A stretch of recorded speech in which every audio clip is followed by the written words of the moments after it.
Hello everybody, thank you so much for tuning in this evening. My name is Jesse Mayfield Sheehan. I am coming to you live from Morton Field in Reading, Massachusetts, or as my GPS called it, Reading, Massachusetts. And we are here for some more youth baseball action courtesy of the Lou Tompkins All-Star League.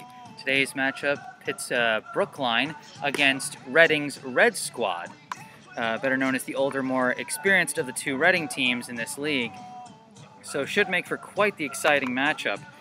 Brookline, of course, coming into this game with an 8-2 record and a 7-game winning streak. So they're riding high, they're riding near the top of the A Division standings. But Reading is a strong foe, and this should make for one heck of a game. As the last of the warm-up pitches is thrown, and we are ready to start the top of the first inning. Brookline will get the first at-bats, and they'll start off with their leadoff hitter, the second baseman, number 1, Owen Roach.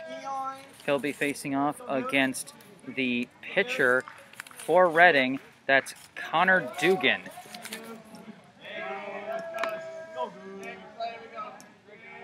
So, brief break while the coach meets with the pitcher for something. I think the pitcher tossed him maybe a mask or a rag or something. Whatever it is, he's now stepping back onto the mound. Roach is stepping into the box, and we're getting ready for the first pitch of this game.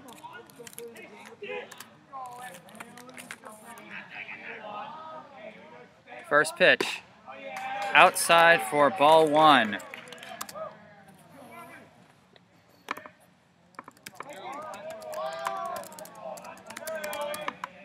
The 1-0 pitch. In there for strike 1. So a 1-1 count. Pitch. Connected on, and he skies this one out shallow left center. Center fielder chasing it, and he's got it for the first out of the inning. Some nice tracking by Reading center fielder Steve Webb. And there's now one down in this inning as Brookline's number 2 hitter, the third baseman, number 8, Rocco Shorgy, steps on. First pitch to Shorgy is low for ball 1.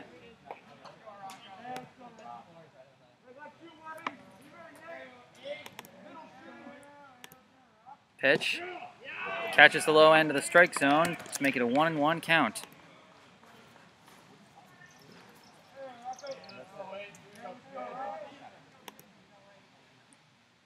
One pitch. Just misses for ball 2.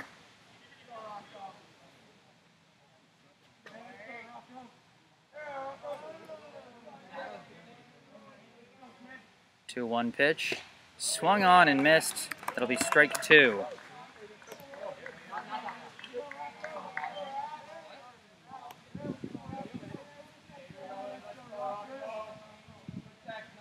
Wind up in the pitch, and he fouls it back behind him.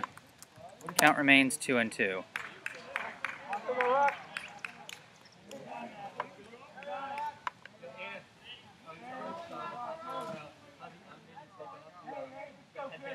Two pitch again. Swung on and connected. This is a slow dribbler over to the shortstop. It's going to be a close play at first, and they catch him. 6-3 ground out, and that'll be 2 down very quickly for the Reading defense, as now Brookline's third hitter, number 16, the right fielder, Aiden Chin.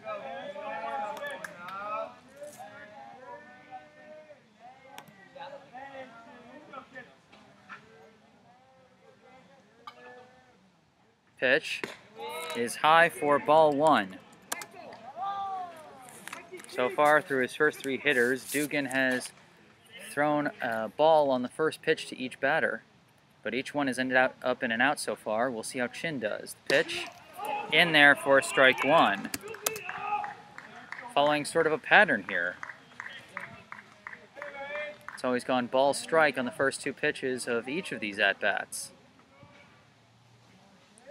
1-1 is wild. behind Chin's head, away from the catcher's glove and to the backstop, but with no runners on, it's just a ball.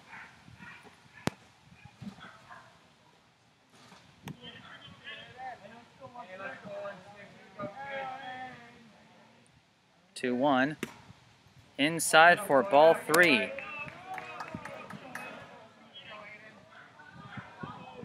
And we've got dogs on the field. A pair of dogs have now started chasing each other around the infield. They're running back off. And here's hoping the owners will keep them under control. Not that it's not entertaining, it's just we're here for baseball. So back to the game. The 3-1 pitch is in the dirt, and Chin gets to stroll down to first base.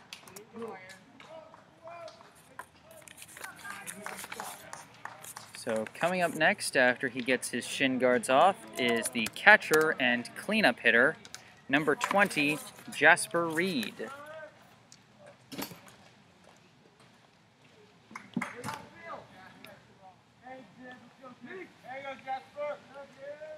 Dugan checks Chin over at first, winds and fires, connected on, and this one slapped out to left field and drops in front of the left fielder. This will be a clean single. Brookline starting to put a rally together with 2 outs in the top of the first, as coming up with runners on first and second, the shortstop, number 15, Caleb McGrath.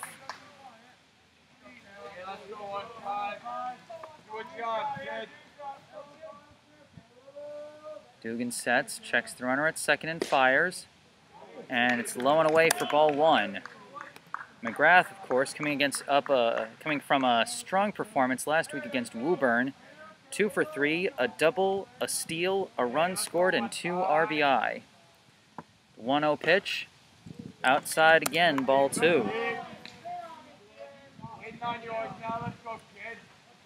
Of course, that last game, Brookline's 7th straight win, a 6-4 victory over Woburn at home. 2-0 pitch from Dugan, connected on, he skies it, out to left field, it's going deep. And it's caught by the left fielder. So that'll end the inning with 2 runners stranded and no runs as Brookline gets ready to take the field. John Kim, number 47, will be taking the mound for Brookline today, with Jasper Reed completing the battery. Around the bases, we have Jack Martell at first base, Owen Roach at second, Rocco Shorkey at third, Caleb McGrath playing short, Brage Golding in left field, Andrew Silverman in center, and Aiden Chin manning the position in right. And due up, the first batters that Kim will be facing in the bottom of the first. It'll start with the center fielder, Steve Webb, then the right fielder, Logan Nowicki, and then the catcher, Nick Marshall.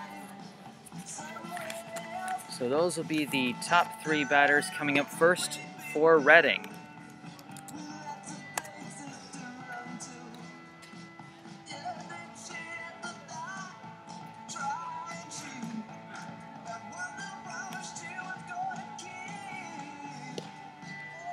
Brookline in a second place position, just behind both Acton and Reading's red team. Brookline with an 8-2 record, while both Acton and Reading Red have an 8-2-1 record. 1 tie is all that separates Brookline from the top spot in the A Division standings. So a very big game here in the later stages of the regular season. With the tournament fast approaching, this game could be a decisive one for the final standings.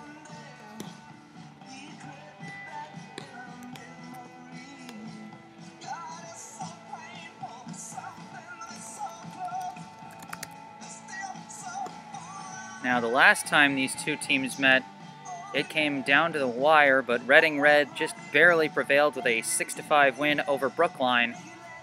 That was the last loss Brookline suffered thus far, all the way back on July 9th. That was the last time Brookline lost. They were 1-2 at the time, And since then, they've gone on a tear, 7 straight wins. And now they stand just a half game away from Reading Red as well as Acton.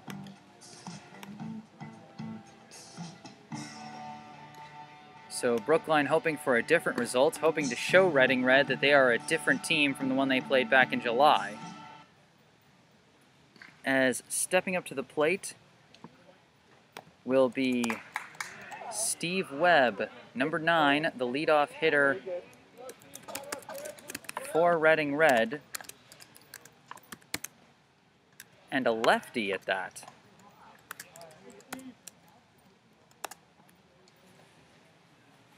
So off the bat, we get Reading's first lefty hitter. And after a brief meeting at the plate with Reed and Martell, Kim gets ready to deliver the first pitch of the bottom of the first.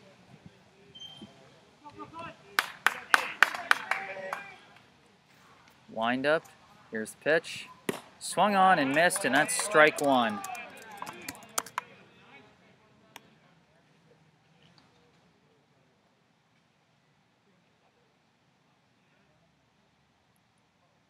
Kim winds and delivers. Connected on, and this one's going to fly foul to the left side. So a quick 0-2 count to start things off.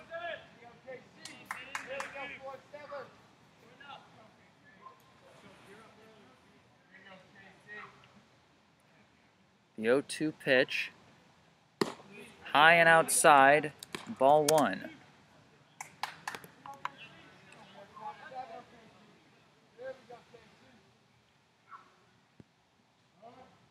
And we got a brief timeout.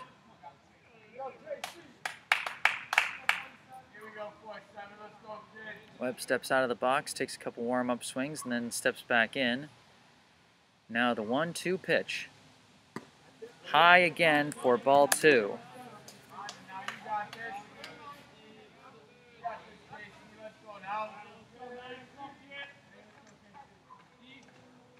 2-2 the count. The pitch from Kim is connected on and skied out foul down the left side. Count remains 2-2.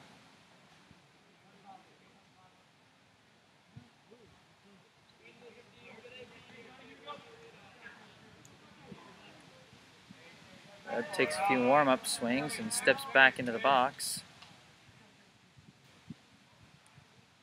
Kim with another 2-2 pitch. High again, and that's ball 3. So Webb showing some fight this at bat, working from an 0-2 count to a full count. The payoff pitch. Inside for ball 4. So the plate patience pays off for Webb as he gets a free trot down to first base. Next up, number 3, the right fielder, Logan Nowicki.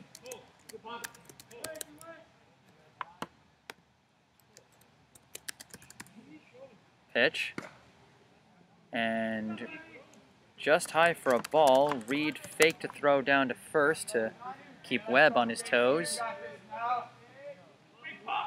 Count now 1-0.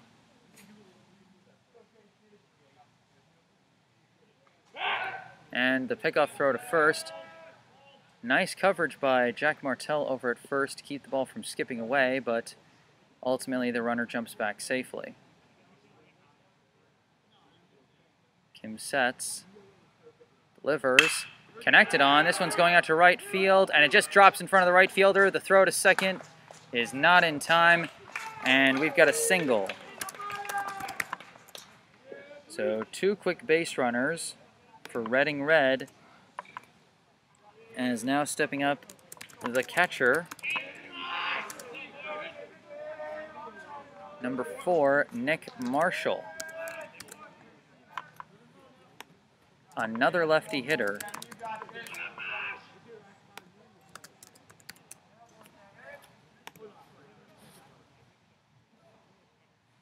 Pitch. Swung on and connected. This is going to be a single up the middle. This might bring in a run. Webb is rounding third and heading for home. The throw is coming into the plate, and he comes in standing up.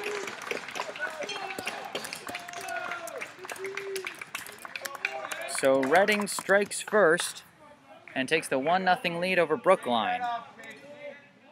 There you go, Casey.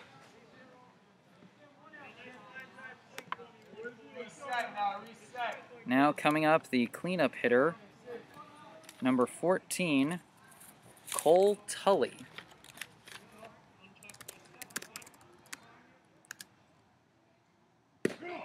Pitch just catches the outside corner for strike one.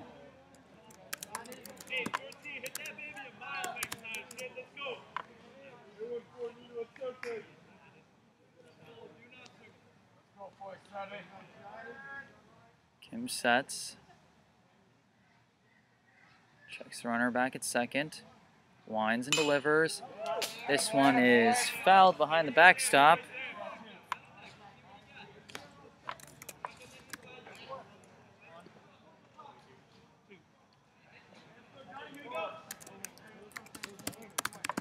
So another quick 0-2 count. Pitch by Kim is connected on right back to the pitcher. They're going to go for a double play. They get the guy at second and the guy at first. A 1-6-3 double play provides some important relief here as Reading was starting to put a rally together but now has 2 outs. Still have a runner on third as Nowicki advanced during the double play, and now stepping up, number 12, the first baseman, Daniel Weston. Pitch from Kim is fouled down the right side. Martell's chasing it. He's going near the stands and it's out of play. He might have been able to chase it down, but it was called out of play, so he kind of gave up on it.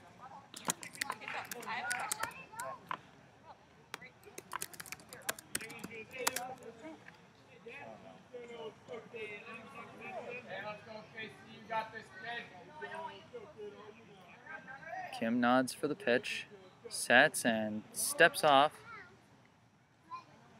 He stepped off to check the runner at third, and now Reed trots out for a meeting with his pitcher. The count is 0-1, with Logan Nowicki standing at third base and 2 outs here in the bottom of the first.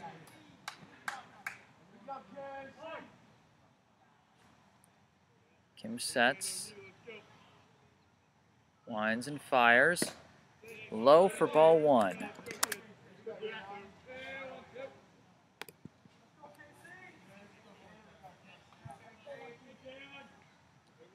Kim briefly steps off the mound and steps back.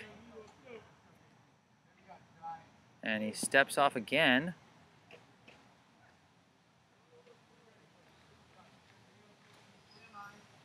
Not sure if he's checking Nowicki at third or if he's just waiting for a pitch call he likes. He sets. This time he delivers. And it's high for ball 2. Kim really likes using those sinking pitches to catch his hitters off guard, but sometimes they hang and don't find the strike zone. Pitch in there for strike 2.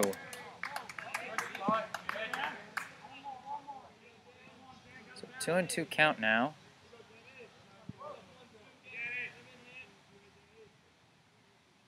Kim stares in and fires. And this time it curves in, strikeout looking, and that ends the bottom of the first. Reading gets on the board, but Kim rallies with his defense behind him and manages to get out of the jam with limited damage. The score, Reading Red 1, Brookline 0. I am Jesse Mayfield Sheehan, live at Morton Field in Reading, Massachusetts, and I will be taking a quick muted break between innings, but I will be back shortly. Stay tuned. Hello and welcome back to Morton Field in Reading, Massachusetts. I'm Jesse Mayfield Sheehan covering this Lou Tompkins youth baseball game between Brookline and Reading's Red team. Reading Red leading 1-0 as we start the top of the second. Brookline's first batter, the center fielder, number 22, Andrew Silverman. The pitch from Connor Dugan is in there for strike 1. Brookline got some threats on late in the top of the first, had runners on first and second but couldn't finish the rally. Next pitch, connected on, and this one is skied out to shallow center. Is it going to drop? It drops. That'll be a single for Silverman to start off this inning.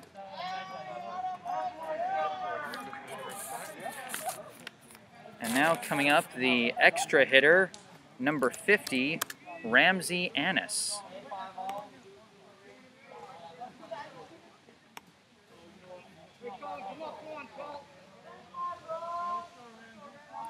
Dugan checks the runner at first. Winds and delivers. Annis showed bunt, but pulled back as the pitch was over his head. So that'll be ball one.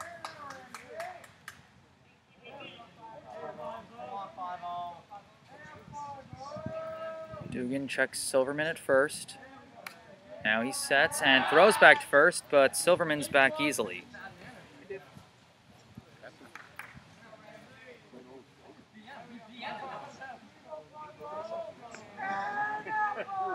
Dugan checks.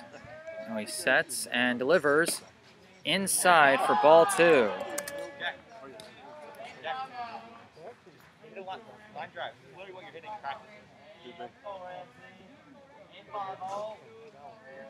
Annis takes a brief timeout. Last game against Woburn, Annis was 1 for 3 with a run scored and an RBI on a single up the middle. Now he's got a runner on first in Andrew Silverman. Dugan checks the runner, winds and fires. Connected on. This one skying out to deep left. It's being chased by the left fielder. He dropped it. Now the runners are taking off, and nope, they're going to hold. So Ramsey Annis reaches on an error by the left fielder. He had the ball in his glove, but he dropped it. And now stepping up with 2 runners on and nobody out, the first baseman, number 6, Jack Martell.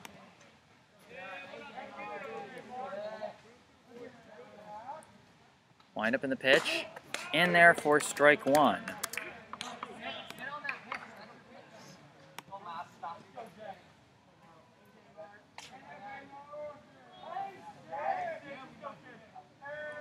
Dugan checks the runner at second, checks again and delivers. This one's fouled towards the backstop, and it's over the backstop. That'll be strike 2 for Martell.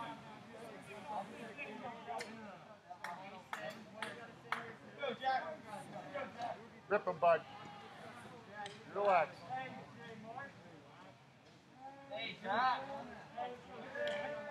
Dugan stands in. He winds and fires, and gets him looking. A 3-pitch strikeout for Martell, gets the first out of the inning.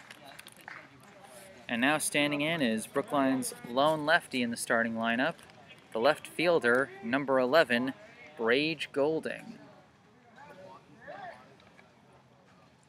Wind up in the pitch. He bunts it beautifully down the third base line. This might go for a clean bunt single. He beats the throw. Beautifully placed bunt gently down the third base line.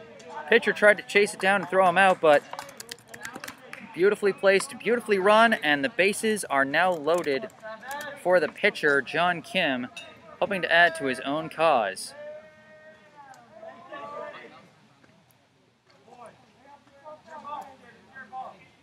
Andrew Silverman stands at third, Ramsey Annis at second, Brage Golding at first. The pitch to Kim is low for ball one. Of course, the runners have to be ready to take off at any time should a pitch get past the catcher and down to the backstop. 1-0 pitch, swung on and fouled back. That'll be strike one.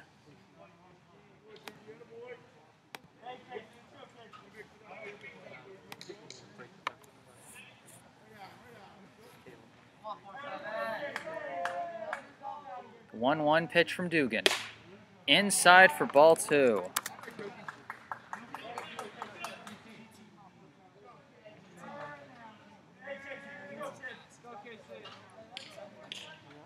Here's the 2-1 pitch. Swung on and missed. That'll be strike two. You could tell Kim wanted that one. He swung hard at it, but couldn't quite catch it.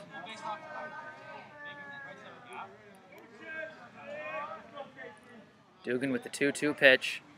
In the dirt, blocked by the catcher. So no runners advance, but this will be a full count now.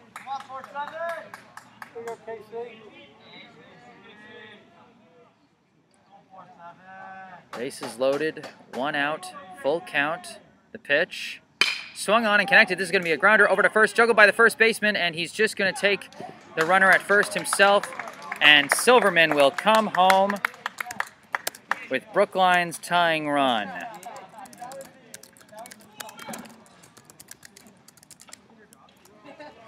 Now we cycle back around to the top of the lineup as Owen Roach steps back in. He flew out to center his first time up, and he now has runners on second and third with 2 down in the top of the second. Pitch from Dugan is low for ball 1.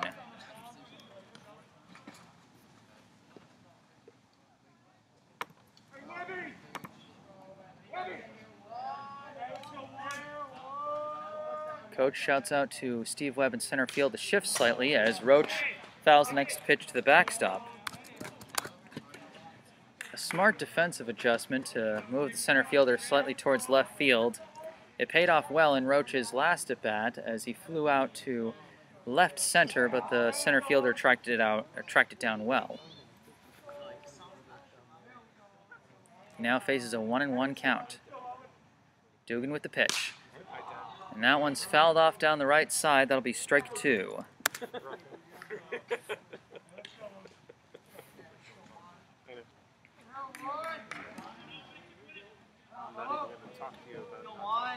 A 1-2 count. 2 down and 2 runners in scoring position with a potential go-ahead run. Dugan checks the runner and fires. That's high for ball 2.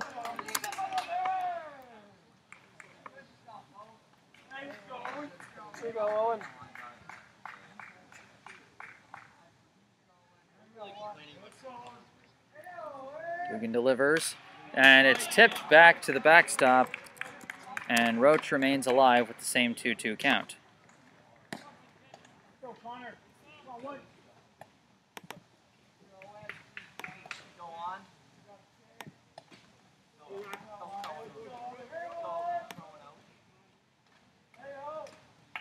Dugan sets, delivers, swung on, and he pushes it out. It might drop in right. It's going to drop, and that's going to bring in 2 runs. Ennis comes in.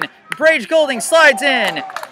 And Owen Roach with a 2-run single to left. A nice reach out, kind of an almost stay alive kind of swing, but he poked it out there into shallow right for a 2-run single, and Brookline takes the lead.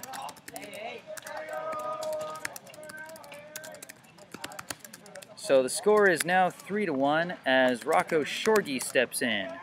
He grounded out to short his last time up. That first pitch is high. So a timely breakout for Owen Roach, who went hitless in the team's 2 games last week. He now comes out with a big one here in the top of the second. Dugan sets.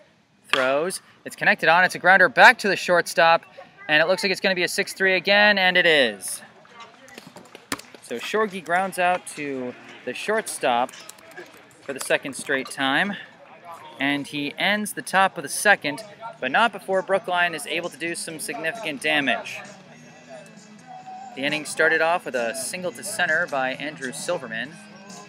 Then Ramsey Annis reached on an error by the left fielder to put 2 men on with nobody out. Jack Martell struck out looking, but Brage Golding followed up with a beautiful bunt single. And then John Kim had an RBI ground out to first that brought in Silverman with the tying run.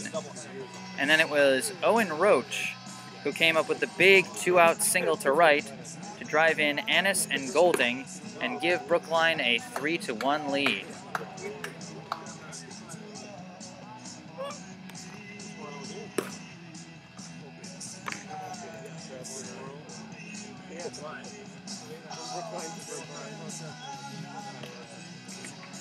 So you can see how much it helps when the team is able to get the runners on early in the inning, give them a few extra chances.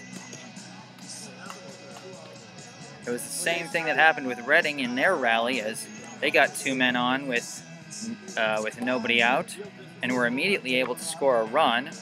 Still had 2 men on with nobody out, but that was all the damage they could do, as they followed that up with a double play and a strikeout. So Kim now back on the mound, getting ready to face the back half of the Reading lineup. He'll be facing Chris Shin, Nate Heithouse, and the pitcher Connor Dugan.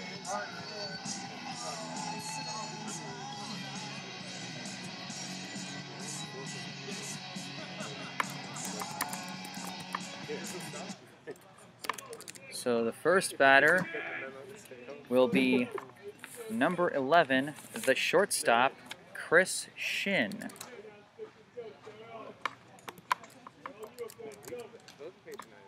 Shin steps in. Kim winds and fires. And it's connected on, and it goes over to the shortstop, fielded by McGrath, thrown to first, and that'll be out number 1. So Shin grounds out to his own position, and that is a quick first out. Next up is the third baseman, McCadden, another lefty hitter. Kim delivers, swung on and missed.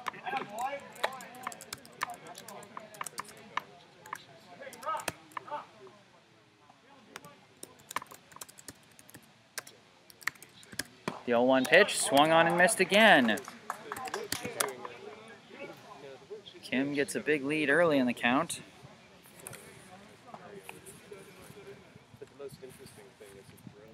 Now the 0-2 pitch. Swung on and missed again. Gets him on 3 swinging strikes, and we've got a quick 2 outs in the inning.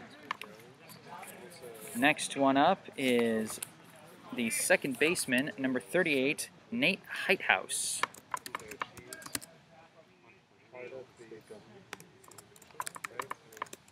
Pitch from Kim. In there for strike 1.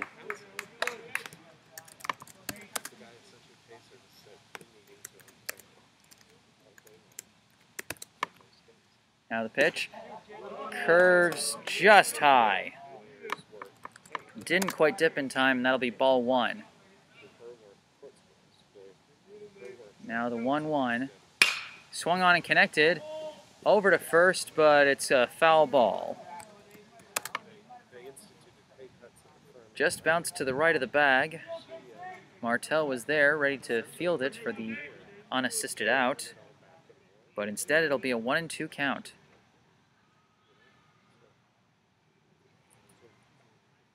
Wind up in the pitch. Curves, and he fouls it down the third baseline this time.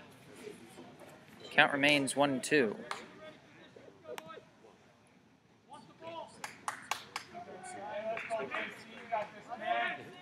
Heithouse steps back in. Kim gets set.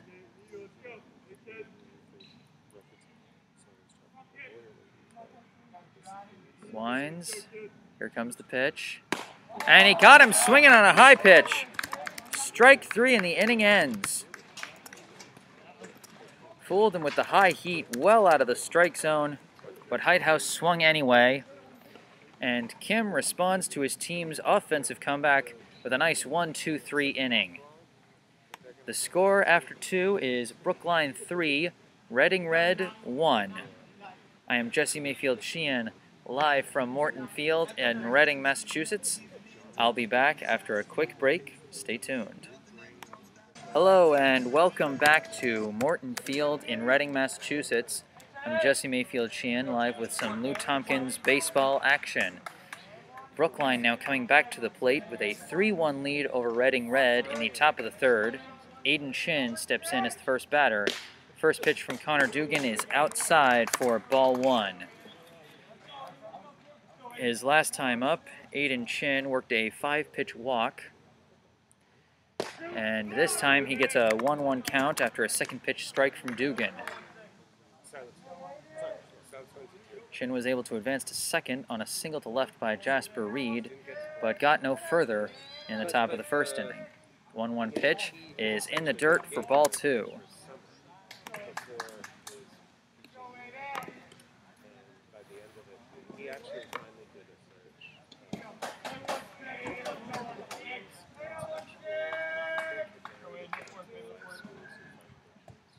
Two 1 pitch is low for ball 3.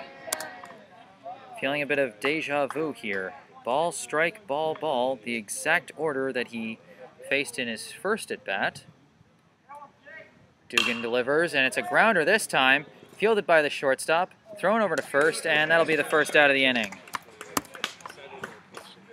So Chin breaks the pattern by swinging at the 3-1 pitch, but it results in a 6-3 groundout. And the shortstop, Chris Shin, has been busy. He's fielded a ground out in each of the first 3 innings already. And now stepping up is the catcher, Jasper Reed. His last time up, he singled to left. Now the pitch is low for ball 1.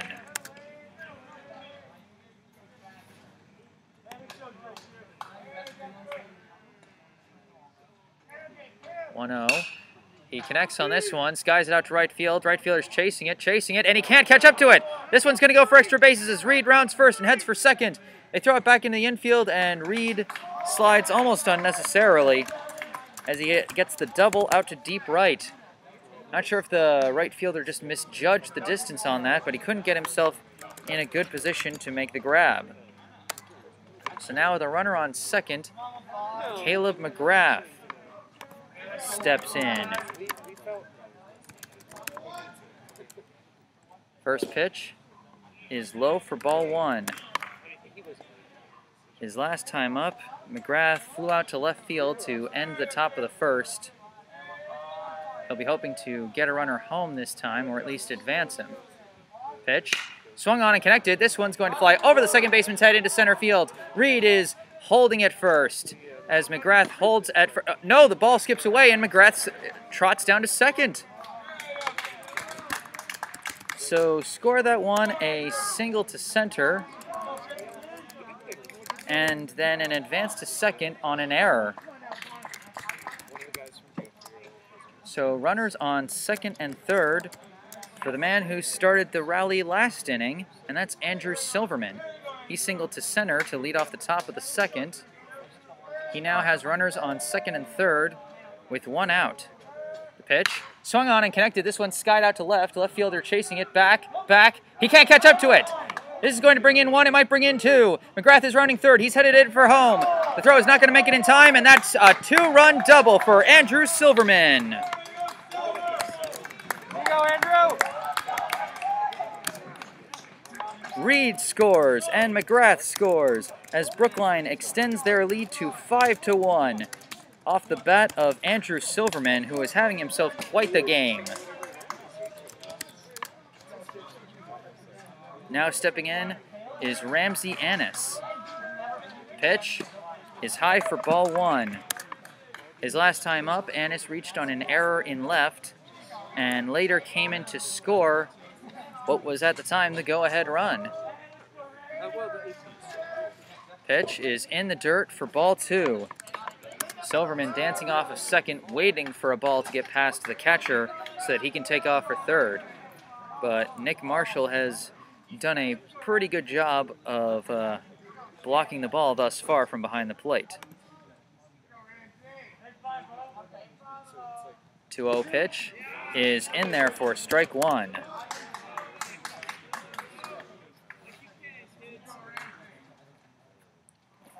Two and 1 the count.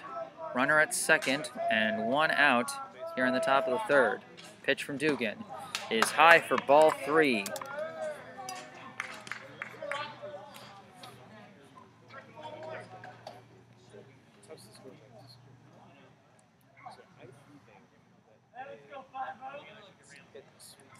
Dugan checks the runner at second and fires, and that's high for ball 4. So Annis gets on base again, this time with a free pass. Stepping up to the plate is Jack Martell. His last time up, he struck out looking on 3 pitches. He'll be looking for some better results now with runners on first and second and 1 out here in the top of the 3rd.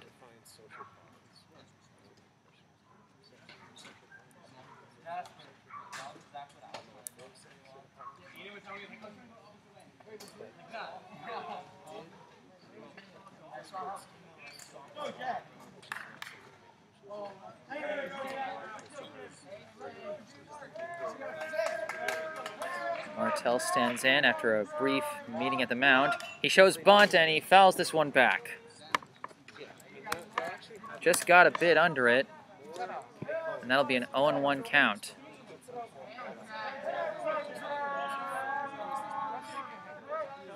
Martell steps back in. Dugan sets, checks the runner and fires. This one is high for ball 1. Martell not showing bunt that time. They might have changed their mind after the first failed bunt.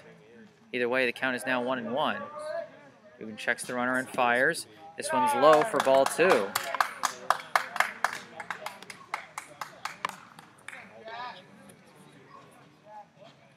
And Marshall trots back for another meeting at the mound.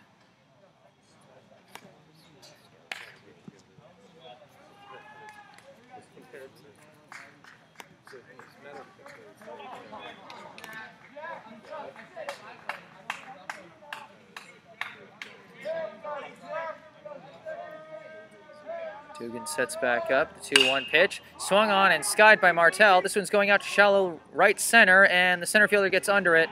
Silverman thinks about tagging and taking off, but he decides against it. And that'll be the 2nd out of the inning.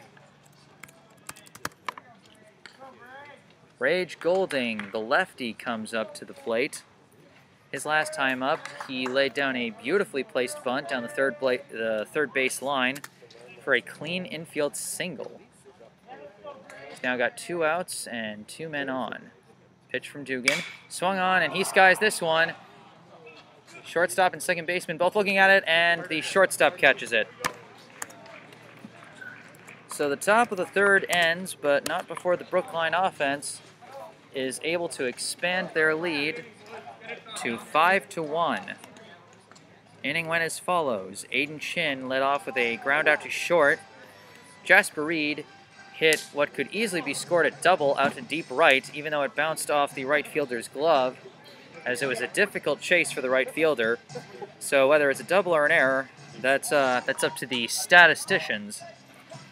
Meanwhile, Caleb McGrath came up, hit a liner over the second baseman's head into center field, and advanced to second as the throw back into the infield skipped past the pitcher and past the catcher. So McGrath went down to second, Jasper Reed held it 3rd, and then Andrew Silverman came up with the big hit of the inning, a double over the left fielder's head that brought in both Reed and McGrath to make the score 5-1. Ramsey Ennis followed up with a walk, but then Jack Martell flew out to center field and Rage Golding popped out to the shortstop. John Kim retakes the mound for Brookline. Had a masterful inning last inning, a 1-pitch groundout, a 3-pitch strikeout, and then a 5-pitch strikeout. He threw only 1 ball the entire inning. So a very aggressive attack from Kim in the bottom of the 2nd. We'll see what he does here in the bottom of the 3rd, as leading up will be his counterpart on the mound, and that's Reading's pitcher, Connor Dugan.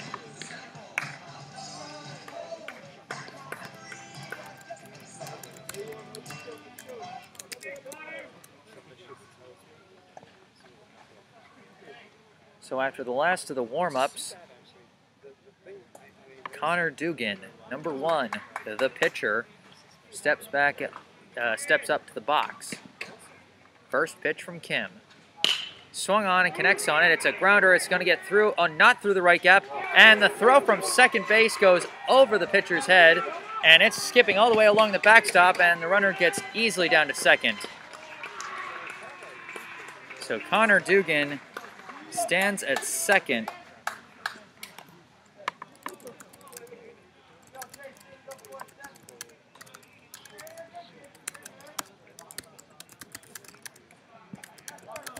So a two-base error there. As the top of the order now comes back up, it is Steve Webb, the center fielder. Pitch from Kim. Swung on and missed. That'll be strike one. His first time up, Webb managed to come back from an 0-2 count and draw a walk to start the first inning rally that would produce 1 run for Reading Red. The 0-1 pitch. Swung on and he skies this one out to right field. Shin is backing up. He gets under it and catches it. Runner tags and runs down to third unopposed.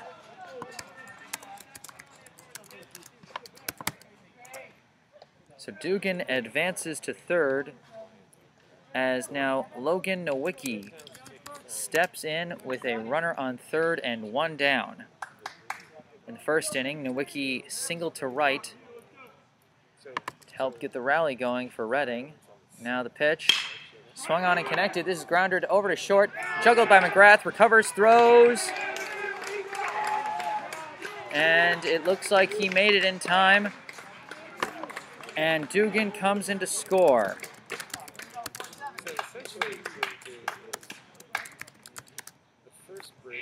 So Reading cuts into the Brookline lead. Makes it 5-2. As now stepping in is Nick Marshall. He calls a brief timeout. So a couple of fielding mistakes for Brookline have proven costly here in the bottom of the third. Kim checks the runner at first. He sets and delivers. And that's high for ball 1.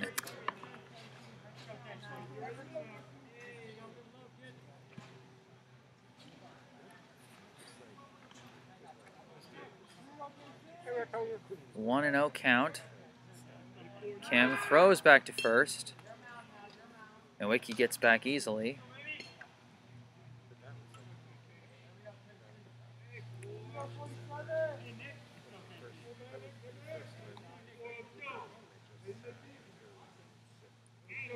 Kim winds and delivers.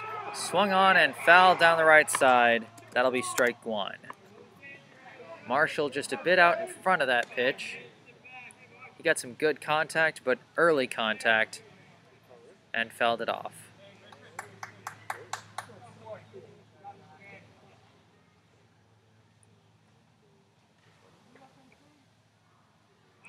Kim steps off the mound briefly as Nowicki jumps back to first. Now Kim checks the runner again. This time he sets. And now he delivers. And that's low and inside for ball 2.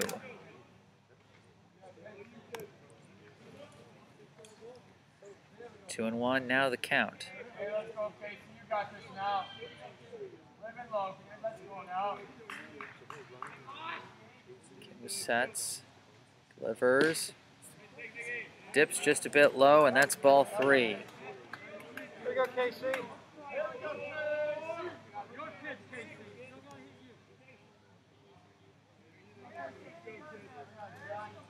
Kim checks the runner at first, sets and delivers, and that one can't curve into the strike zone, and that'll be ball 4. So Nick Marshall gets a free pass down to first. And with 1 out in the inning, now stepping up is Cole Tully, the designated hitter.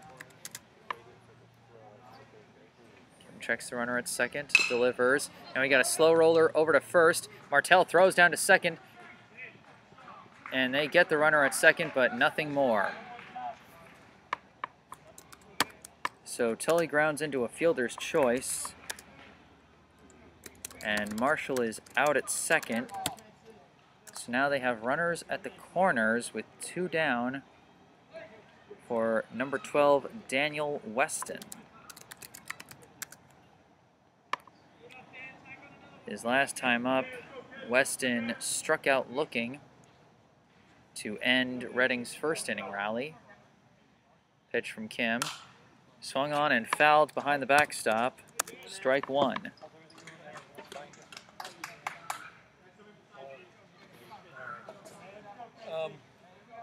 How's the game going? Weston steps back into the box. Kim checks the runner at first. Winds and fires. And that one's fouled. Bounced behind the plate for strike 2.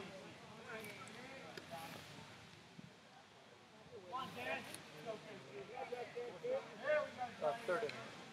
Hey, let's go for it. Let's go, kid. Win this now. The 0-2 pitch. Outside for ball 1.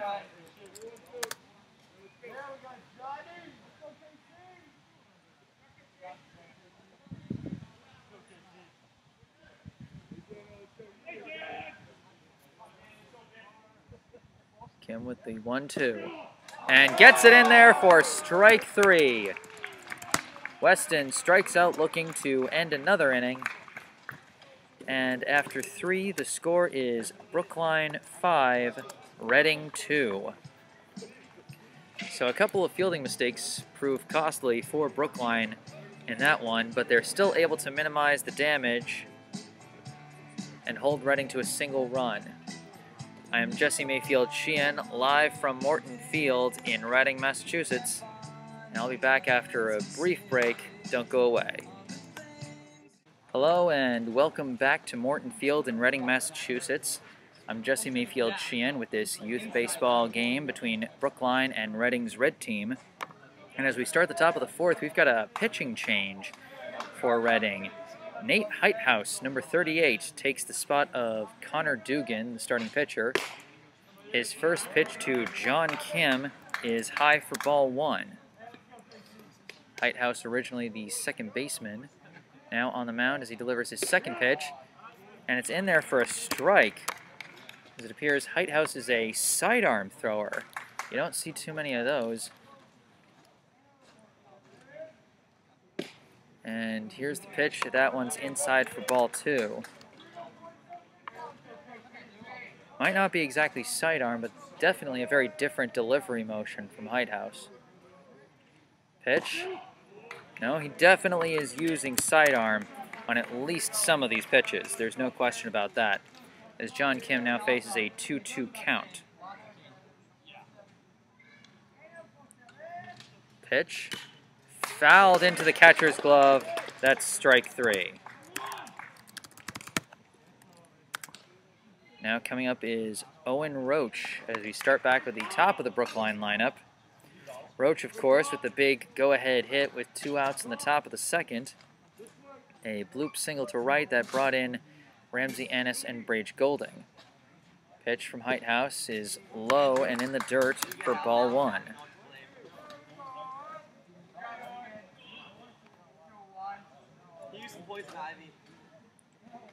Pitch. And this one is fouled down the right side. And that'll be strike 1.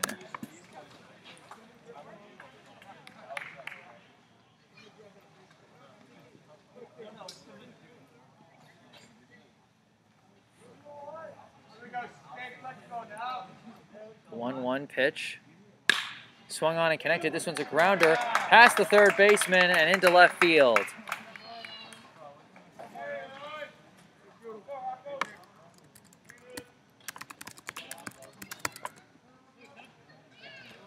So Owen Roach with another single.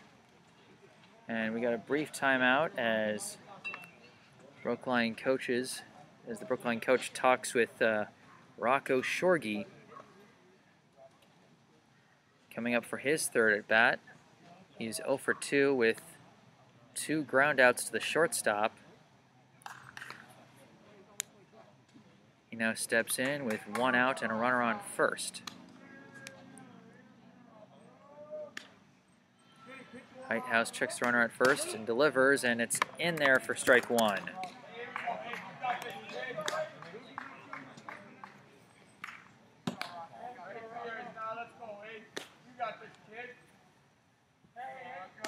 Heithouse sets, delivers, connected on, and this one's going to be a single out to left field. Clean slap out to left field, and Rocco Shorgy gets his first hit of the game. and puts runners on first and second for Aiden Chin. Chin, his last time up, he grounded out to short to lead off the top of the third inning. Now he's got runners on first and second with one out. Pitch inside for ball one.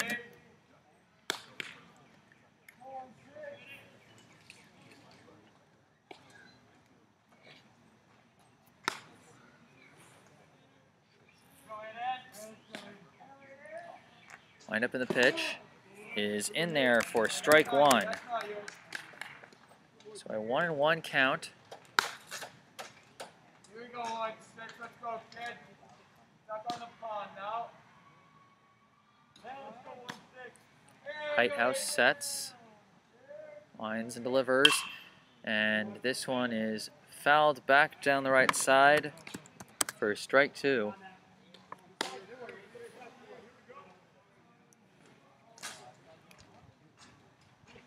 So 1-2 now the count. Don't protect now, Aiden. Let's go now.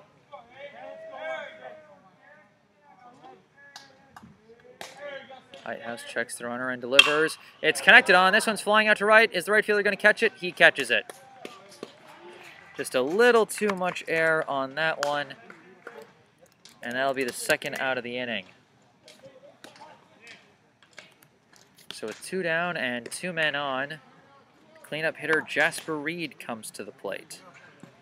His last time up, he hit a big fly ball out to right field that right fielder got on his glove but couldn't complete the catch, so that was either a double or an error in right. Either way, he would come around to score. Pitch, swings and fouls this one back. That'll be strike one.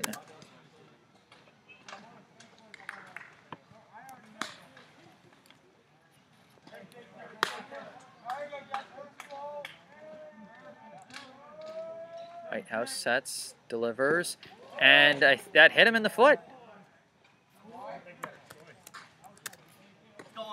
The pitch came in low. Reed tried to hop it, but didn't time his hop correctly, and so the pitch hits his foot, and he gets a free pass down to first.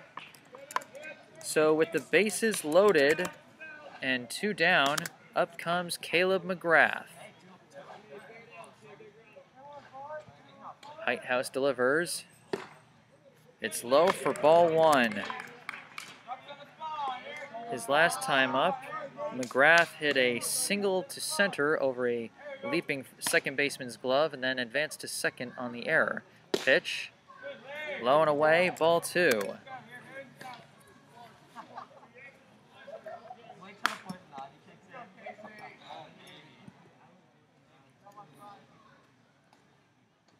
(2-0) pitch is high and inside for ball three.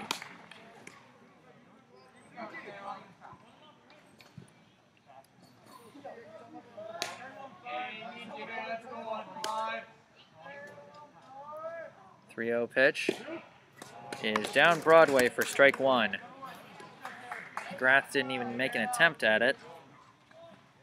Of course, he is 1 ball away from bringing in a run. 3-1 pitch is in the dirt, and he does bring in a run with a bases-loaded walk. Owen Roach trots in to score, and Brookline now leads Reading 6-2.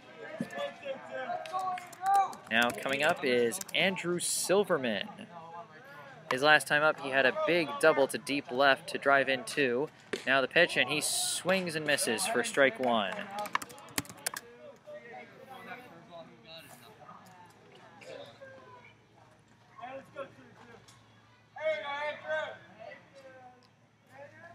Heighthouse winds and delivers. Swung on and fouled down the right side. That'll be strike two. Silverman already 2 for 2 with a single and a double, a run scored, and 2 RBI.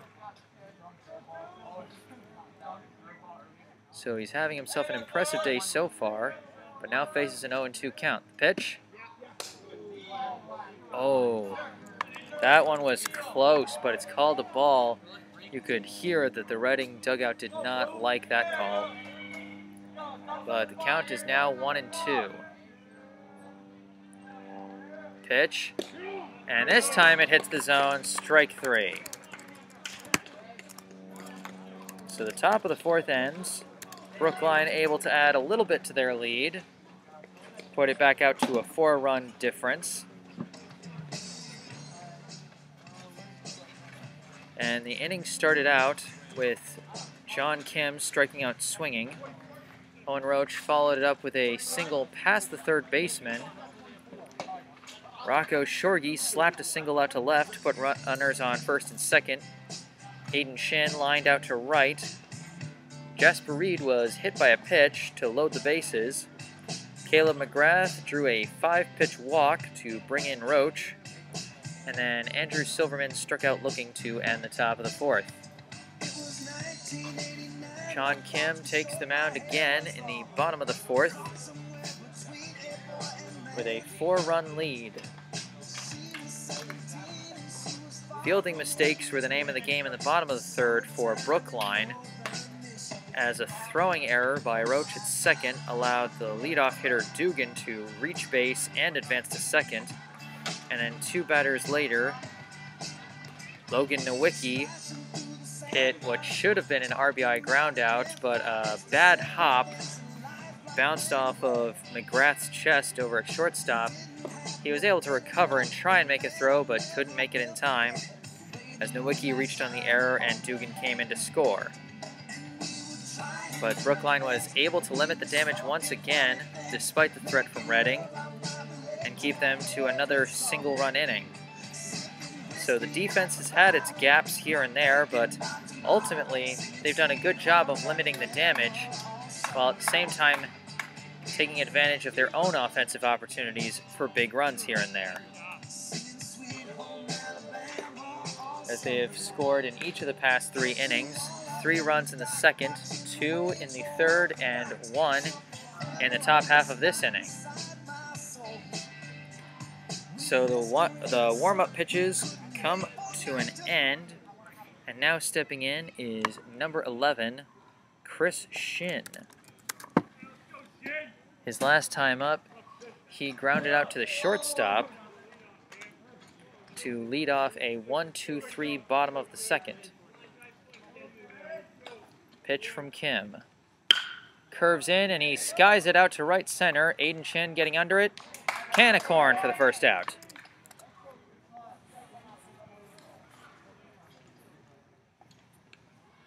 So next up is number 10. This is McCadden. His last time up, he struck out swinging on 3 pitches. Kim winds and delivers, and he skies this one down the left side. It's in foul territory. It's being chased by a couple fielders, and it's caught. I believe it was caught by Shorgy, the 3rd baseman. Yes, it was caught by Shorgy in foul territory, so 2 pitches, 2 flyouts, and now the relief pitcher, formerly the 2nd baseman, Nate Heithouse, steps into the box. Pitch from Kim is in there for a strike. Heithouse also struck out swinging his last time up. Now Kim winds and delivers. He swings it and skies it out to right. Shin's getting under it.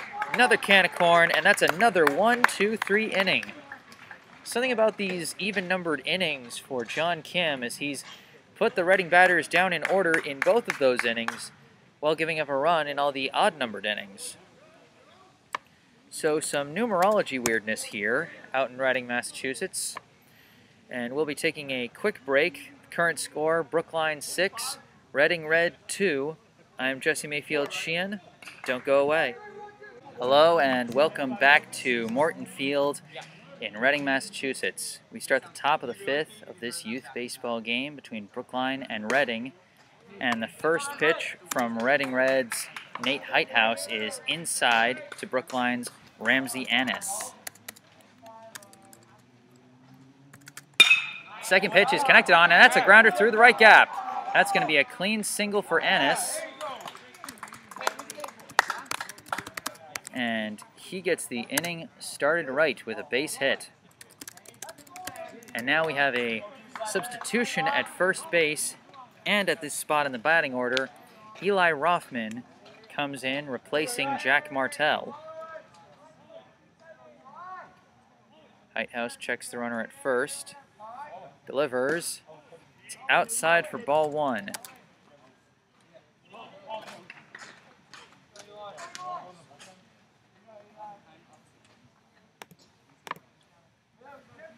Heithaus throws back to first.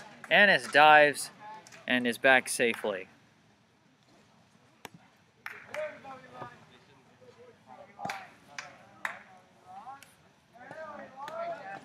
Wind up in the pitch. In there for a strike. So 1-1, now the count to Rothman.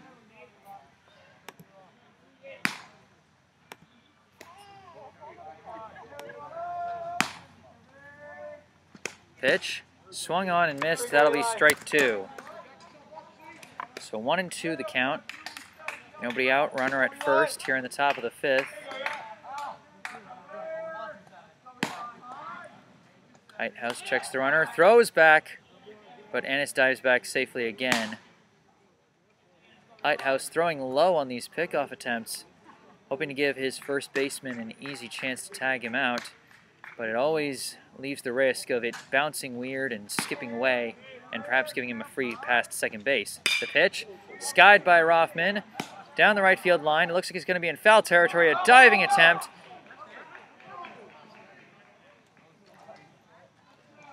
The diving attempt was missed, and for a brief second, they were playing it as if it was... No, wait, they're saying that's a fair ball. I thought it was in foul territory, but I guess the ump's got a better view than me. So, a single to right by Eli Rothman puts runners at first and second for Brage Golding. Heithaus checks the runner at second. Winds and delivers, and it's bunted down the third baseline again. It stays fair once again, and he's got another single. And now there's an error at first base, and Annis is coming home.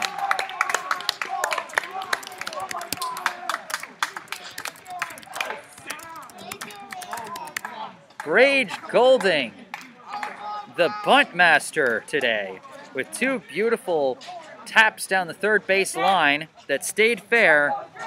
And this one even results in a run, thanks in part to a fielding error at first base. Brookline now leading 7-2 as we've got a pinch hitter coming in. This is Jake Levin, number 18, batting for the pitcher, John Kim. Pitch, swung on and skies it. This is staying in the infield, and it's caught by the shortstop.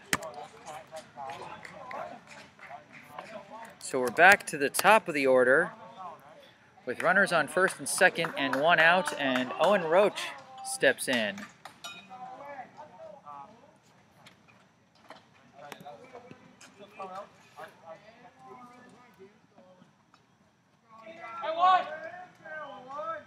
Heithaus checks the runner at second, delivers, in there for strike one.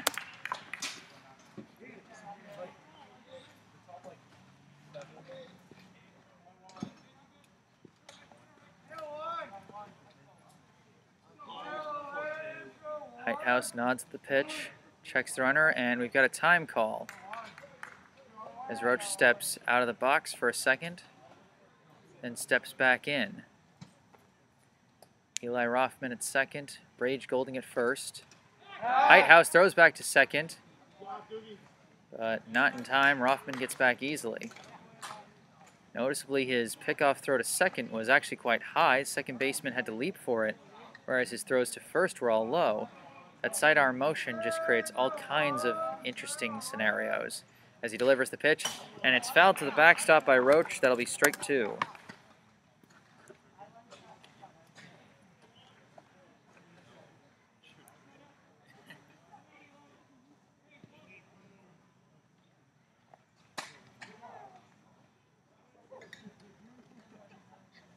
The 1-1 pitch, or the 0-2 pitch, and it slaps it as a grounder over to short.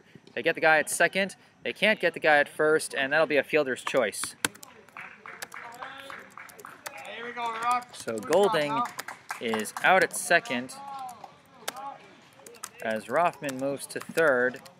And up comes Rocco Shorgy with runners on the corners and 2 outs.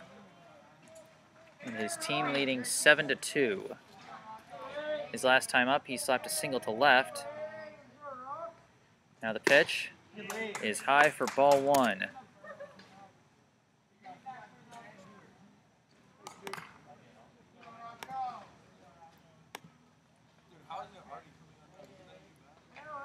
One-0 is fouled back for strike 1.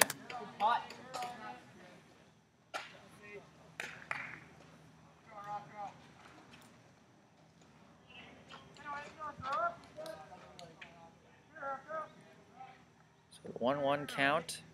The pitch is low and away, and it looks like Heighthouse might have been thrown off his rhythm by Roach faking a dash down to second. So some nifty base running tactics there. Produce a 2-1 count. Now the pitch, and now Roach takes off, and it's a grounder over to second, fielded at second, thrown to first, and that's a ground out. So the top of the 5th ends, but not before Brookline is able to tack on another run.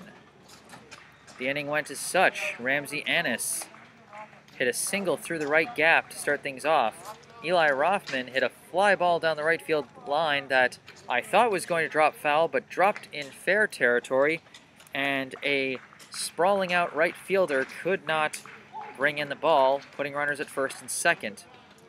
Brage Golding laid down another beautiful bunt single down the third base line, and an error either on the throw or on the grab at first resulted in Ramsey Annis being able to come around and score. Jake Levin came up and as a pinch hitter for John Kim and popped out to the shortstop. Then Owen Roach grounded into a fielder's choice at second, and Rocco Shorgy grounded out to second to end the half inning. So the score is Brookline 7, Reading Red 2. Brookline has already scored more than either team scored in their last meetup back in early July. Once again, Reading Red defeated Brookline in a July 9 matchup at Brookline by a score of 6-5. That put them at a 1-2 record, but since then Brookline has won every game they've played, and improved to an 8-2 record.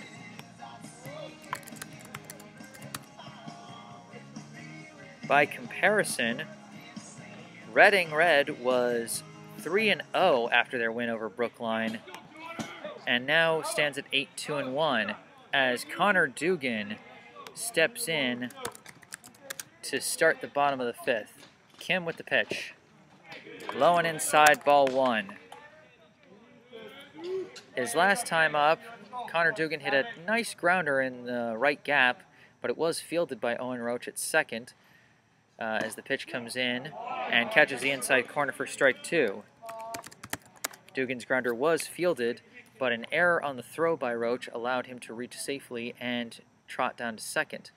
As the pitch curves in, it's connected on, it's a grounder up the middle, almost fielded by McGrath, but he juggles it. And it goes into center field, and Dugan reaches on an error again.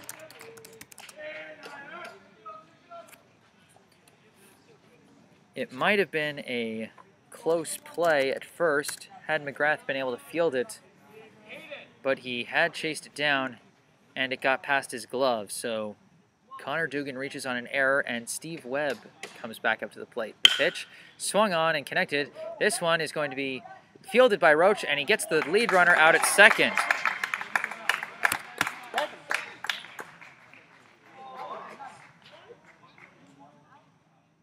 Okay, now I'm a little confused. I think they may have initially been saying that he slid in safely at second, and then they're saying he tagged him out after the fact. A little bit confusing about what just happened there, but either way, Connor Dugan is out at second. And now stepping up is Logan Nowicki. with 1 out and a runner on first. First pitch drops into the zone for a strike.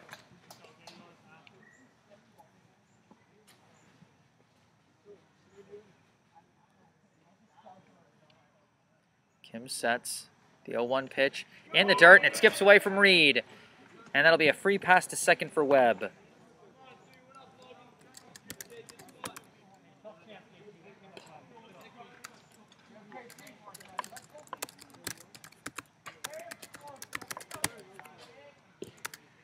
So a 1-1 count and a runner now in scoring position.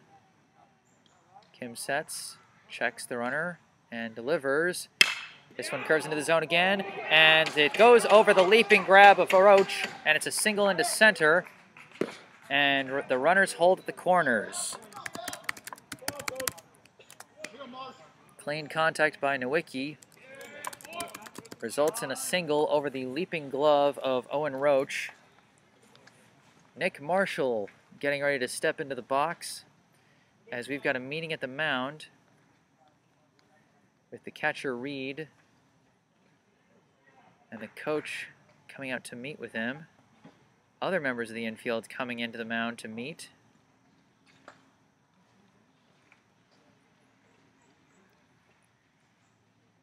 Doesn't look like they're asking for the ball just yet, so Kim might stay in as he still has a 5-run advantage. And there's always a chance he draws a grounder into a double play to end this inning with no score. Meeting at the mound ends, and Kim indeed stays on the mound to face the catcher.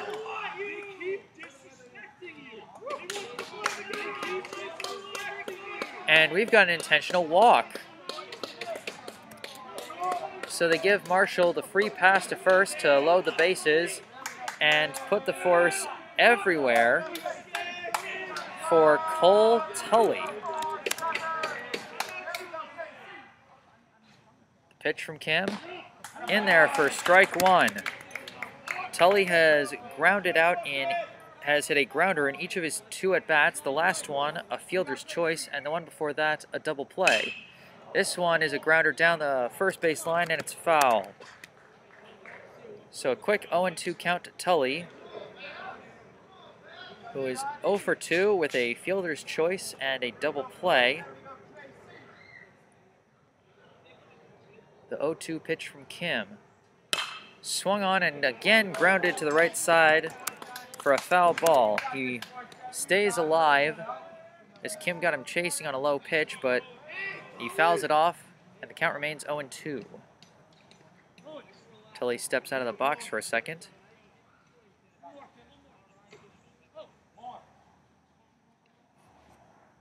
Pitch from Kim. Just a bit outside. And that's 1-2.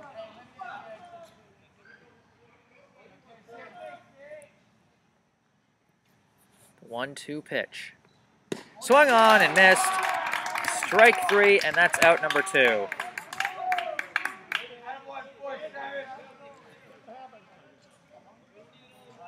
So now coming up is Daniel Weston. Bases loaded, 2 outs. The pitch from Kim is swung on and fouled down the left side. Strike 1. Weston has had the misfortune of ending 2 different rallies in each of the odd-numbered innings, both on a strikeout looking. He's certainly hoping for some different luck here with the bases loaded and 2 down. Pitch is low for ball 1.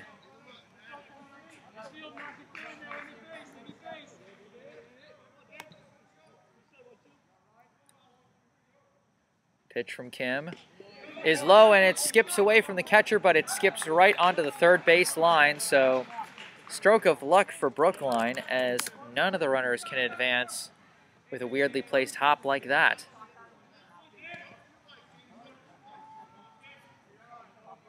2-1 the count. Kim winds and delivers. Swung on and missed, and that's strike 2. 2-2 now the count.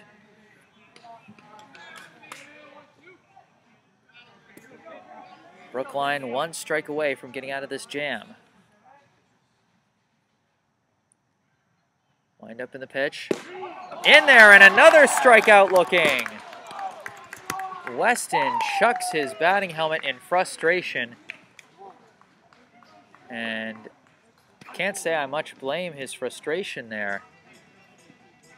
Each of the odd-numbered innings, they've gotten runners in scoring position with 2 outs, and each of those innings has ended with a strikeout looking by the same guy, Daniel Weston. So like I was saying about the weird numerology of the even innings, where each one has been a 1-2-3 inning for pitcher John Kim, each odd-numbered inning has seen him have to face a jam that ended with him striking out Daniel Weston. The score remains Brookline 7, Reading Red 2. I am Jesse Mayfield Sheehan live at Morton Field, and I'll be back after a quick break. Stay tuned. Hello and welcome back to Morton Field in Reading, Massachusetts.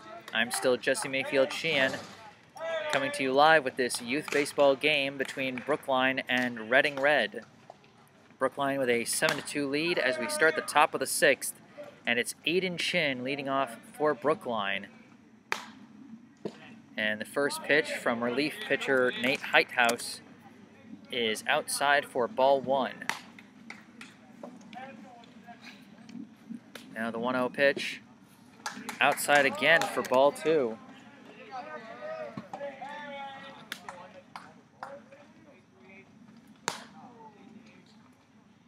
The 2-0 pitch, swung on and connected. This is a grounder over to third, fielded cleanly, thrown to first, and he's out.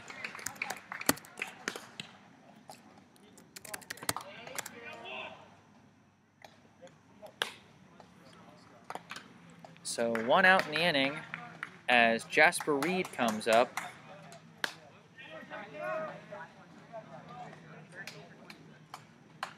He's had a pretty strong day at the plate thus far.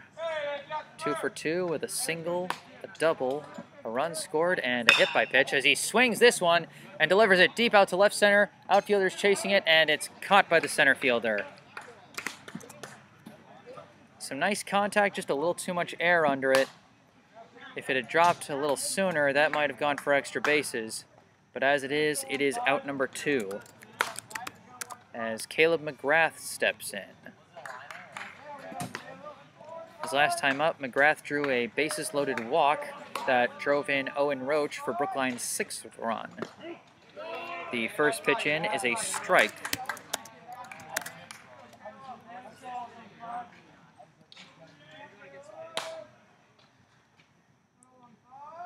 The 0-1 pitch catches the inside corner for strike 2.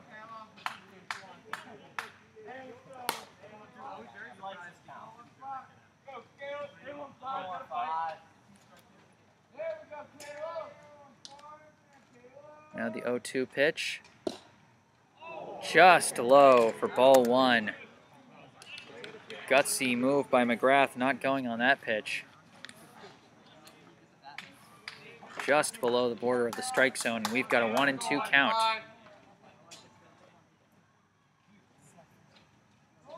Pitch, swung on and grounded over to second, fielded cleanly, thrown cleanly, and that ends the inning. So a 1-2-3, top of the 6th. The first inning that Brookline has not had a base runner, and the first time since the first inning that Brookline has gone scoreless in one of these innings. Score remains Brookline 2, Brookline 7, Reading Red 2. And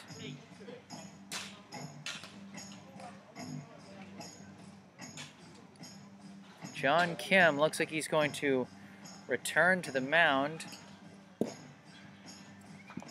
I saw Rocco Shorgy and Owen Roach throwing back and forth with each other during the top half of the inning. Was wondering if one of them might be coming in as a relief pitcher. But thus far, they return to their normal positions at second and third base. And we'll see what Reading has to offer in the bottom of the 6th inning. So far, the even-numbered innings have not worked out well for Reading. Both times, they went down in order. And both times with the same 3 hitters. And it'll be the same 3 hitters again as we start off with Chris Shin. So far, he is 0 for 2. A fly out to right and a ground out to short. We'll see if he can buck the trend here. Kim with the windup and the pitch. This one is high for ball 1.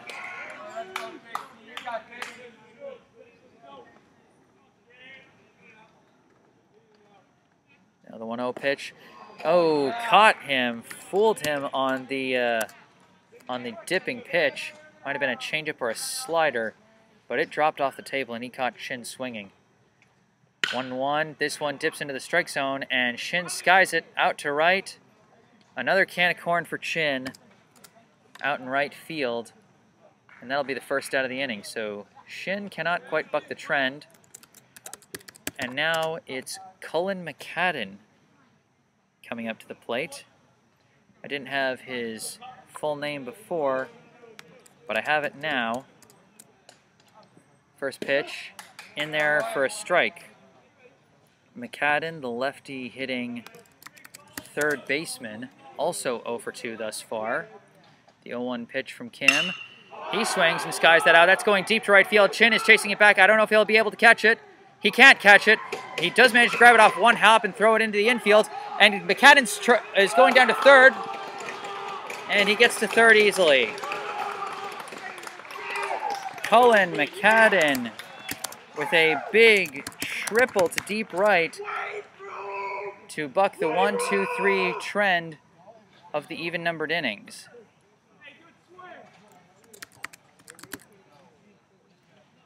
So it'll be Nate Heithouse coming up with a runner on third as we have another meeting at the mound, and it looks like we're going to have a pitching substitution. And it looks like it's going to be Aiden Chin, the right fielder, swapping positions with Kim and coming onto the mound. So Kim pitches 5 1/3 innings, gives up 2 runs, and only 1 earned. So a strong outing from the starting pitcher. And no, it won't be Aiden Chin that comes to the mound. I think he's just switching positions into the infield, as coming to the mound is Owen Roach.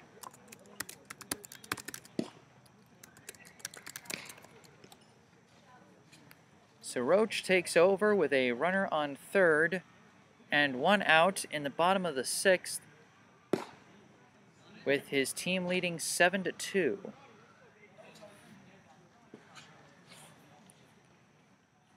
Kim is on the slate for the win if nothing changes in terms of the lead over the next couple of innings.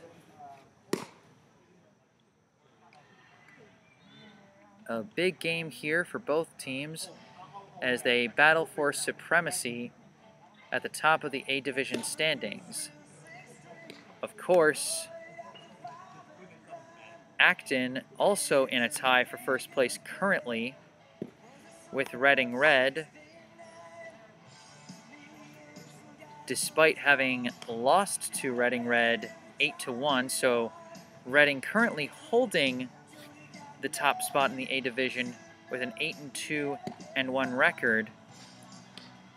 That was after the two teams tied at 7 back on the 30th. The following day, Reading Red delivered a handy victory, and that's put both teams at an 8-2-1 record and at the top of the standings, while Brookline lags just behind at 8-2. Roach has finished warming up, and Heithouse is in the box. Runner on third, 1 out, bottom of the 6th.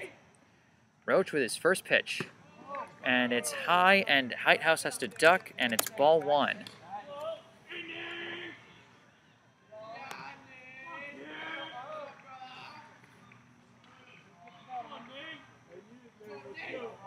Roach sets. Winds and delivers, and it's connected on. This is going to be a grounder to the shortstop, fielded cleanly by McGrath. Throws the runner out at first, but McCadden comes in to score. So it'll be an RBI ground out for Nate Heithouse as McCadden comes across the plate and cuts the Brookline lead to 7-3. Now stepping in is Dugan. First pitch is high for a ball one. Connor Dugan, the original starting pitcher before getting relieved by Heithouse. Second pitch is in there for strike one.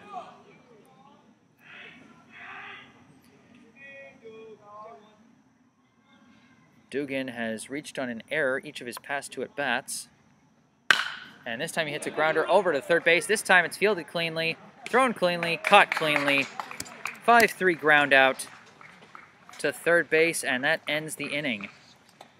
So again, Brookline able to end things with minimal damage, and will be going into the top of the 7th with Brookline leading Reading 7-3. I am Jesse Mayfield Sheehan, live from Morton Field in Reading, Massachusetts, and I'll be back after a short break. Stay tuned. Hello and welcome back to Morton Field in Reading, Massachusetts. I'm Jesse Mayfield Sheehan, bringing you this pivotal youth baseball game between Brookline and Reading Red. Brookline coming up to the plate in the top of the 7th. And the first pitch is in there for a strike. That is Andrew Silverman at the plate for Brookline, while Nate Heithouse is back out for his 4th inning of relief for Reading. 0-1 pitch. Swung on and missed. Quick 0-2 hole for Silverman.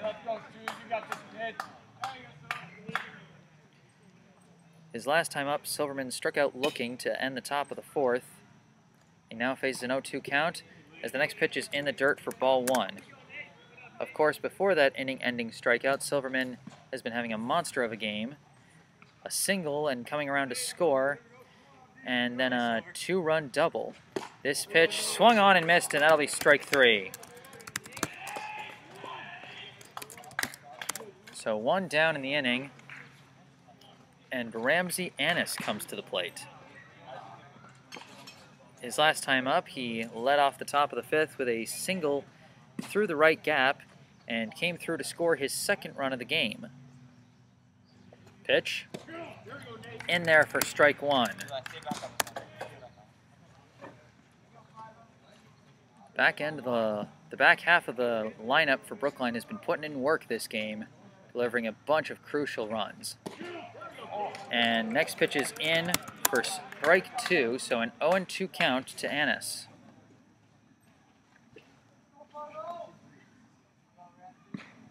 The 0-2 pitch, swung on and missed. Back-to-back swinging strikeouts. And Brookline very quickly has 2 outs here in the top of the 7th.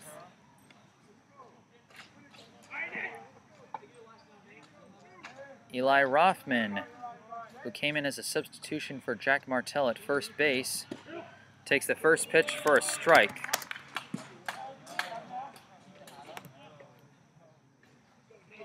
Two down, 0-1 the count to Rothman. Pitch from Heithouse. In there for a strike. Heithouse has thrown 1 ball this entire inning.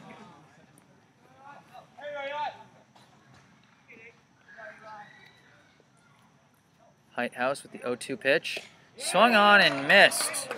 Strikeout swinging, and strikeout swinging. And so Brookline cannot add to its lead in the last inning of regulation.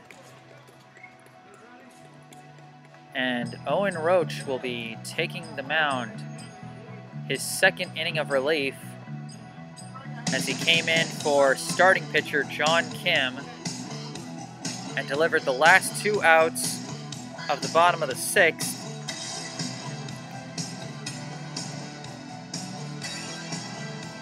And we'll see what he's able to do if he can shut the door on this. Of course, one inherited runner did score in the bottom of the 6th to make the score 7-3. That'll go down as an earned run for the starting pitcher. So Kim finishes with a line of 3 runs, 2 earned. He's still on the hook for the potential win, whereas it'll take a little more before Owen Roach can be considered for the save. The lead is bigger than 3, and he is not pitched up to 3 innings. We'll see what happens here as Roach faces the top of the Reading order, starting with Steve Webb.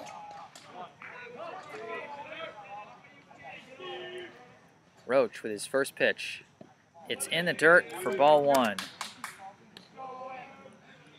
Webb, his last time up, grounded into a fielder's choice that resulted in Connor Dugan being out at second. The 1-0 pitch reaches out and fouls it down the left side for strike 1.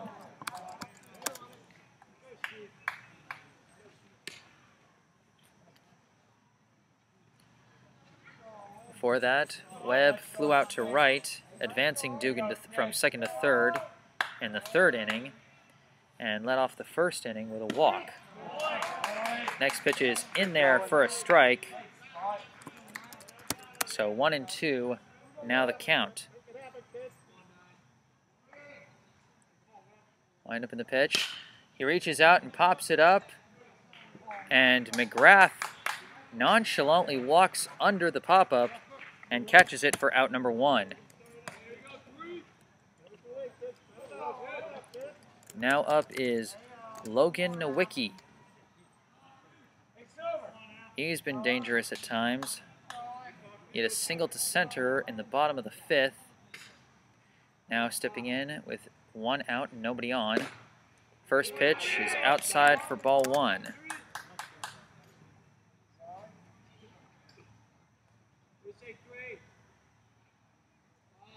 Pitch is high for ball 2. The at-bats before the 5th inning. Nowicki reached on an error at short and brought in a run in the bottom of the 3rd and hit a single in the bottom of the 1st. That pitch catches the inside corner for strike 1.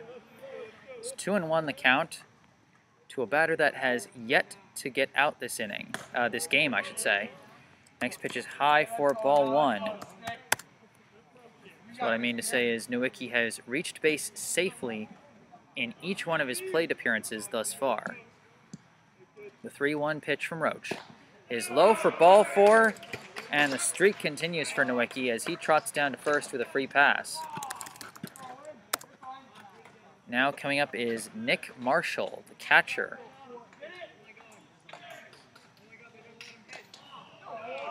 His last time up, Brookline sent him to first with an intentional walk to load the bases with 1 out. Pitch outside for ball 1. Here we go. Of course, that intentional walk move paid big dividends as Kim struck out both Cole Tully and Daniel Weston to end the bottom of the 5th and get out of the bases loaded jam. The 1-0 pitch is outside again for ball 2.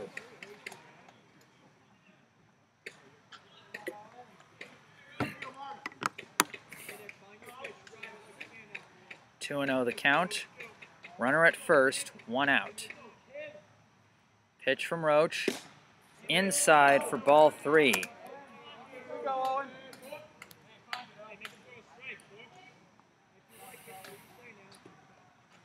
Hey, let's go, Owen. You got this, kid. Roach checks the runner at first, winds and fires, down Broadway for strike 1. Let's go. Bounce back. Bounce back. So a 3-1 count to the lefty hitter Marshall. You got this, kid. Let's go now. And we got a brief timeout. This batter steps out.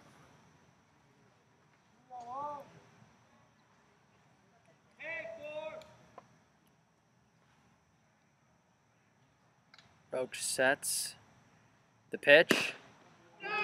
just high for ball 4. And Marshall reaches first as Cole Tully comes up to the bat, and that extends a streak for Marshall as well. Aside from the intentional walk in the bottom of the 5th, he drew a regular walk in the bottom of the 3rd and had an RBI single in the bottom of the 1st. And now we've got a meeting at the mound for Brookline. And they're going to take out Owen Roach, and it looks like Caleb McGrath is going to take over.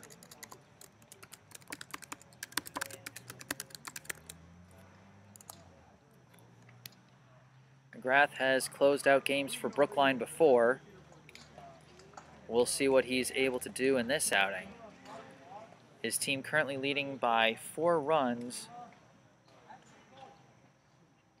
The game-tying run is on deck as McGrath warms up, getting ready to face Cole Tully.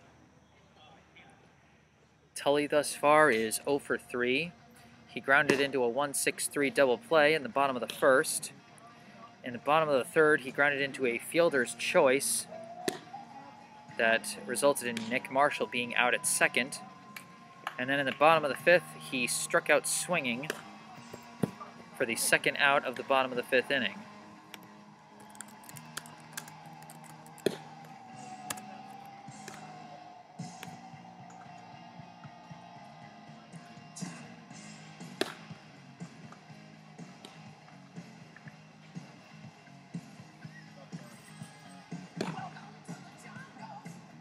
So with the tying run in the on-deck circle currently, McGrath does actually qualify for a save here.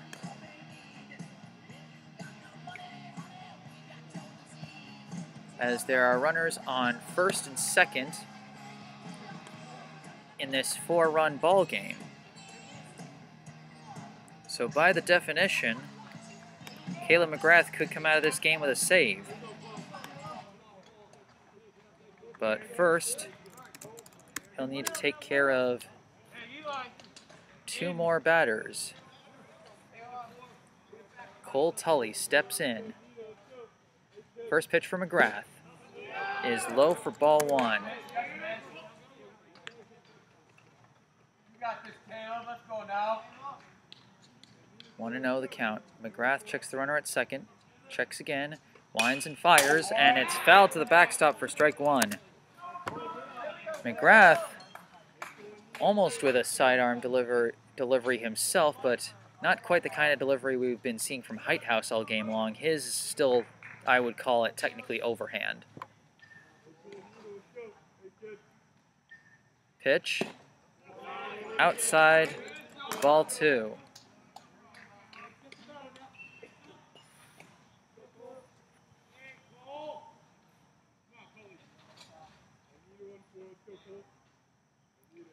Pitch in there for strike 2. So a 2-2 count.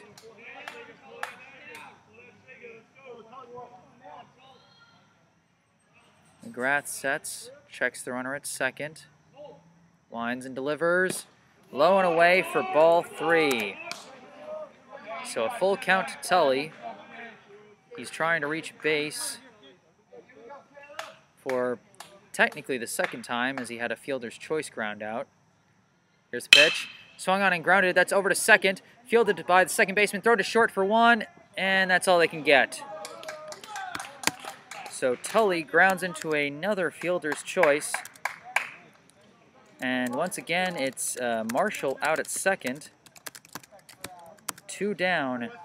Runners on the corners for who else but Daniel Weston.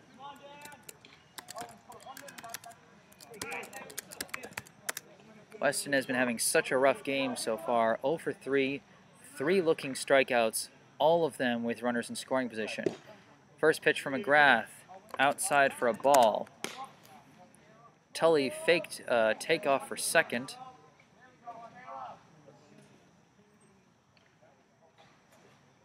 One and 0 the count. McGrath delivers, and this one's a high-hopping grounder, fielded by McGrath, thrown over to 1st, and they got him It was a high throw. Rothman had to reach, but he ultimately gets it. And that ends the ball game. Your final score, Brookline 7, Reading Red 3. And Brookline moves ahead of Reading Red in the A Division standings, now a 9-2 record, while Reading Red has a 8-3-1 record. We'll see what Acton does to decide what the A Division standings will be at the end of this day. Let's just check that Acton schedule real quick. See who they're next. See who they'll be playing. They are hosting Everett. The game started about 40 minutes ago at Acton Boxborough High School Field. So a game under the lights between Acton and Everett. Of course, Everett, one of the weaker teams in the A Division, still without a win at 0-9-1. So likely a win for Acton will keep them at the top of the A Division standings, but Brookline will have secured a definitive spot at second place in the A Division standings with this win.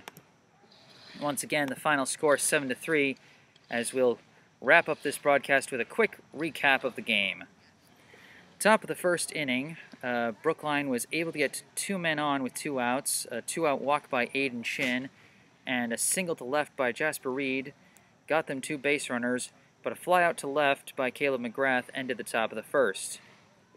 In the bottom of the first, Reading took what would be its only lead of the game, a leadoff walk by Steve Webb, a single to right by Logan Nowicki, and a single to center by Nick Marshall brought in the first run, but then Cole Tully grounded into a 1-6-3 double play, and Daniel Weston struck out looking to end the threat.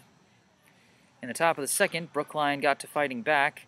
A leadoff single to center by Andrew Silverman got the action going. Ramsey Annis reached on an error by the left fielder. Jack Martell struck out looking, but then Brage Golding laid down a nice bunt single down the third base line to load the bases, where John Kim got an RBI ground out to first that brought in Silverman for the tying run, and then Owen Roach delivered a clutch 2-out single with a reach-out swing that blooped it out to right to drive in Annis and Golding to give Brookline a 3-1 lead. A ground out to short by Rocco Shorgy ended the top of the second. At the bottom of the second, Kim was dealing on the mound, got a ground out to short and then back-to-back swinging strikeouts to end it in order. In the top of the third, after a leadoff ground out, Jasper Reed hit a nice double out to deep right. Right fielder tried to chase it down, but it bounced off the tip of his glove. Then Caleb McGrath hit a single to center and advanced to second on an error on the throw back into the infield, putting runners at second and third for Silverman, who came through with a big hit of his own. A double to deep left that brought in both runners as he hit it over the left fielder's head to make the score 5-1. Ramsey Annis drew a walk to put on another base runner, but then a fly out to center and a pop out short ended the inning. In the bottom of the third, Connor Dugan, the original starting pitcher for Reading, reached on an error by the second baseman and advanced to second on the same erroneous throw. Webb hit a fly out to right to advance Dugan to third, and then Nowicki reached on an error at short to bring in Dugan and make the score 5-2. Nick Marshall drew a walk, but that was the amount of damage that Reading was able to do. A fielder's choice ground out, and then another strikeout looking by Weston ended the bottom of the third. In the top of the fourth, Nate Heithouse took over for Dugan on the mound. A pair of singles by Owen Roach and Rocco Shorgy put runners on. Reed drew a hit by pitch to load the bases, and then Caleb McGrath drew a bases-loaded walk to drive in Roach and make the score 6-2. A strikeout by Silverman ended the inning.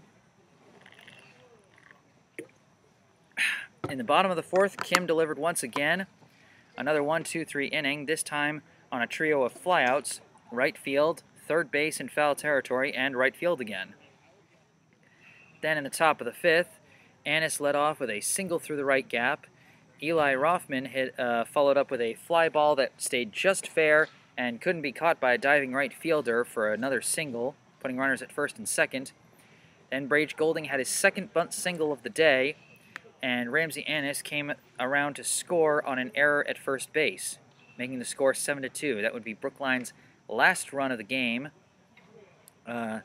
as 3 straight outs ended the top of the 5th. In the bottom of the 5th, Dugan reached on an error at short. He would be out on a fielder's choice. Nowicki hit a single to center to put runners at the corners, but then after intentionally walking Nick Marshall, Kim came through with a clutch pair of back-to-back strikeouts. He got Tully swinging and Weston looking to end the bottom of the 5th. In the top of the 6th, Brookline went down in order, 5-3 ground out, fly out to center, and 4-3 ground out. Then in the bottom of the 6th, Reading was able to chip a little into the lead.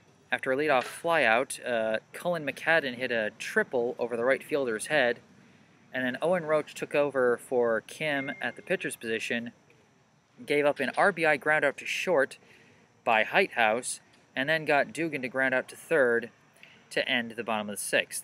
In the top of the 7th, Heighthouse was dealing on the mound, got 3 straight swinging strikeouts from Brookline to quickly end any potential at extending the lead. In the bottom of the 7th, Webb led off with a pop-out to short, and then back-to-back walks by Nowicki and Marshall resulted in McGrath coming in to replace Roach on the mound. He got Cole Tully to ground into another fielder's choice, and then Daniel Weston hit a high-hopping ground out to the pitcher to end the game, and McGrath came away with the save as he entered with the tying run in the on-deck circle. So Kim gets the win on the mound, McGrath gets the save, Connor Dugan winds up with the loss as the starting pitcher. Brookline improves to a 9-2 record with their 8th straight win as the winning streak continues, and they secure at least a spot in second place depending on how the Acton-Everett game plays out tonight. I am Jesse Mayfield Sheehan, live from Morton Field in Reading, Massachusetts. Thank you everyone so much for listening in on this game, and have a good night.